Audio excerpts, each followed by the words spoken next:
Item ಯಾವುದೇ ಇರಲಿ try ಮಾಡಿ ಆಚಿ ಚಿಕನ್ ಮಸಾಲಾ. ಆಚಿ ಚಿಕನ್ ಮಸಾಲಾ ರೆಡ್ ಹ್ಯಾಂಡ್ ಹಿಡಿದು ಸೊ ಆ ನಿಟ್ಟಿನಲ್ಲಿ ಈಗ ಫುಲ್ ಗ್ರಿಲ್ ಕೂಡ ನಡೀತಾ ಇದೆ. ಹಾಗಾದ್ರೆ ಚಂದ್ರು ಲಮಾಣಿ ಸಿಕ್ಕಿ ಬಿದ್ದಿದ್ದು ಹೇಗೆ? ಕಳೆದ ಒಂದು ವಾರದಿಂದಲೇ ಲಂಚಕ್ಕೆ ಡಿಮ್ಯಾಂಡ್ ಇಟ್ಟಿದ್ರಂತೆ ಶಾಸಕ. ಇವತ್ತು ಅಮೌಂಟ್ ಪಡೆದುಕೊಳ್ಳೋಕೆ ಟೈಮ್ ಫಿಕ್ಸ್ ಮಾಡಿದ್ರಂತೆ. ಅವರ ಗ್ರಹಚಾರ ಕೆಟ್ಟಿತ್ತು ಅಂತ ಅನ್ಕೊಳ್ಳೋಣ. ಇವತ್ತು ರಾತ್ರಿ ಸಂಜಯ್ ಜೊತೆ ಮಾತನಾಡಿ ಇವತ್ತು ಮಧ್ಯಾಹ್ನ ಬರುವಂತೆ ಹೇಳಿದ್ದ. ಇವತ್ತು ಮಧ್ಯಾಹ್ನ 1:15 ಶಾಸಕರ ಬಳಿಗೆ ಗುತ್ತಿಗೆದಾರ ಬರ್ತಾರೆ. ತಮ್ಮ ಆಸ್ಪತ್ರೆಯಲ್ಲೇ ಕೂತ್ಕೊಂಡು ಡೀಲ್ ಕುದುರಿಸ್ತಾರೆ ಬಿಜೆಪಿ ಶಾಸಕ. ಕಮಿಷನ್ ಸ್ವೀಕರಿಸುವಾಗ ರೆಡ್ ಹ್ಯಾಂಡ್ ಆಗಿ ತಗಲಾಕೊಂಡಿದ್ದಾರೆ ಚಂದ್ರು ಲಮಾಣಿ ಅವರು ರೆಡ್ ಹ್ಯಾಂಡ್ ಆಗಿ ಸಿಕ್ಕಾಕೊಂಡಿದ್ದಾರೆ. ಇಂಥವ್ರನ್ನೆಲ್ಲ ಶಾಸಕರು ಅಂತ ಅನ್ನಕ್ಕೆ ಒಂಥರ ಬೇಜಾರಾಗುತ್ತೆ, ಅಸಹ್ಯ ಆಗೋಗ್ಬಿಡುತ್ತೆ. ನಿನ್ನೆ ಅಷ್ಟೇ ಗುತ್ತಿಗೆದಾರ ಸಂಜಯ್ಗೆ ಫೋನ್ ಮಾಡಿ ಹಣ ಕೇಳಿದ್ರಂತೆ. ನಿನ್ನೆ ತಾನೆ ರಾತ್ರಿ ಸಂಜಯ್ ಜೊತೆ ಮಾತಾಡಿ ಇವತ್ತು ಮಧ್ಯಾಹ್ನ ಬರುವಂತೆ ಹೇಳಿದ್ರು. ಇವತ್ತು ಮಧ್ಯಾಹ್ನ 1:15 ಶಾಸಕರ ಬಳಿಗೆ, ಅದೇ ಬಾಲಾಜಿ ಆಸ್ಪತ್ರೆ ಇದೆಯಲ್ಲ ಅಲ್ಲಿಗೆ ಬರ್ತಾರೆ ಗುತ್ತಿಗೆದಾರ. ಎದುರ ಬದ್ರ ಕೂತ್ಕೊಂಡು ಡೀಲ್ ಮಾತಾಡ್ತಾ ಇರ್ತಾರೆ. ಡೀಲ್ ಮಾತಾಡುವಾಗ ಇನ್ನೇನು 5 ಲಕ್ಷ ರೂಪಾಯಿ ಕೊಡಬೇಕು, ಅವ್ರು ಇಸ್ಕೊಳ್ಬೇಕು.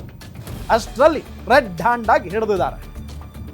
ಕಳೆದ ಒಂದು ವಾರದಿಂದಲೇ ಈ ಪ್ರಕ್ರಿಯೆ ನಡೀತಾ ಇತ್ತಂತೆ ಗುತ್ತಿಗೆದಾರ ಮತ್ತು ಶಾಸಕನ ನಡುವೆ. ಇಷ್ಟು ಕೊಡಬೇಕು, ಇಲ್ಲ ಸರ್ ಜಾಸ್ತಿ ಆಗುತ್ತೆ ಅಂತ ಅವನು, ಇಲ್ಲ ಕೊಡ್ಲೇಬೇಕು ಅಂತ ಈ ಶಾಸಕ. ಸೊ ಈ ಜಟಾಪಟಿ ಹಂಗೆ ಇತ್ತಂತೆ ಇದು. ಸೊ ಫೈನಲಿ ಇವತ್ತು ಮಧ್ಯಾಹ್ನ 1:15 ಟೈಮ್ ಫಿಕ್ಸ್ ಮಾಡಿದ್ದಾರೆ. ಟೈಮ್ ಫಿಕ್ಸ್ ಮಾಡಿರೋದಕ್ಕೆ ಗುತ್ತಿಗೆದಾರನಿಂದ 5 ಲಕ್ಷ ರೂಪಾಯಿ ಕಮಿಷನ್ ಪಡೆಯೋದಕ್ಕೆ. ಬಟ್ ಗ್ರಹಚಾರ ಸರಿ ಇರದೆ ಈಗ ಲೋಕಾಯುಕ್ತ ಪೊಲೀಸರ ಕೈಗೆ ಸಿಕ್ಕಾಕೊಂಡಿದ್ದಾರೆ. ಮಾಡಿದ್ದುನ್ನೋ ಮಹಾರಾಯ.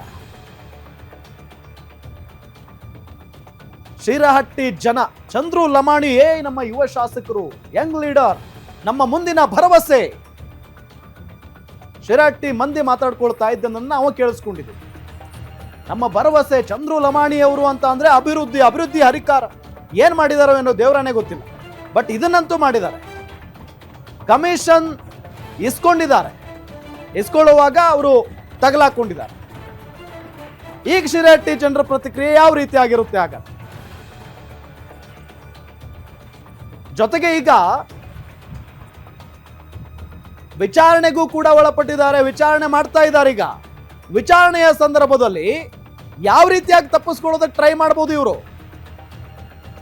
ಕಣ್ಣಾರೆ ಕಂಡಿದ್ದನ್ನೇ ಉಲ್ಟಾ ಪಲ್ಟಾ ಮಾಡುವಂತ ಶಕ್ತಿ ಇರೋದು ರಾಜಕಾರಣಿಗಳಿಗೆ ಮಾತ್ರ. ನಾವು ಹಂಗ ಮಾಡಿಲ್ರಿ ಹಿಂಗ ಮಾಡಿಲ್ರಿ ಅಂದ್ಬಿಡ್ತಾರೆ ಕಡೆಗೆ. ಸೊ ಇಲ್ಲಿ ಏನ್ ನಡೆಯುತ್ತೆ ಹಾಗಾದ್ರೆ? ಇಲ್ಲಿ ಯಾವ ರೀತಿಯಾಗಿ ಇವರು ಉತ್ತರವನ್ನ ಕೊಡ್ತಾರೆ, ಯಾವ ರೀತಿಯಾಗಿ ಇವರು ತಪ್ಪಿಸ್ಕೊಳ್ಳೋದಕ್ಕೆ ಟ್ರೈ ಮಾಡ್ತಾರೆ ಅನ್ನೋದು ಈಗಿರುವಂತಹ ಪ್ರಶ್ನೆ.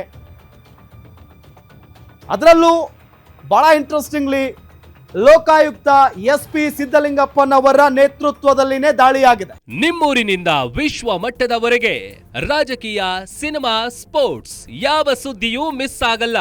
ಬರೀ ಸುದ್ದಿಯಷ್ಟೇ ಅಲ್ಲ, ಜೊತೆಯಲ್ಲೇ ಇರುತ್ತೆ ವಿಶ್ಲೇಷಣೆ. ಗ್ಯಾರಂಟಿ ನ್ಯೂಸ್ ನ ಸಬ್ಸ್ಕ್ರೈಬ್ ಮಾಡಿ, ಫಾಲೋ ಮಾಡಿ, ಕ್ಷಣ ಕ್ಷಣದ ಅಪ್ಡೇಟ್ಸ್ ಪಡೆಯಿರಿ.